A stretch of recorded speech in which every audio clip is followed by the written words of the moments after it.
Hello everyone and welcome back to our channel. In today's video, I'm gonna show you how to layer pictures in Snapseed. If you're new to Snapseed and you don't know how to layer pictures in it, I'm gonna show you an easy hack. So without any further ado, let's get into it. At first, open the Snapseed app on your phone. Now, click on the plus icon to add the photo that you want to edit.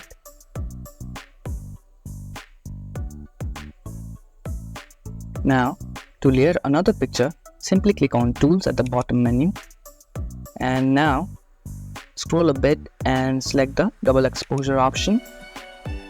Now, click here to add another photo. Arrange the photo to your liking. And similarly, you can add other photos, repeating the same process. And just like that, we can layer pictures in Snapseed. If you found this video helpful, don't forget to give this video a thumbs up and subscribe to our channel for more tutorials like this.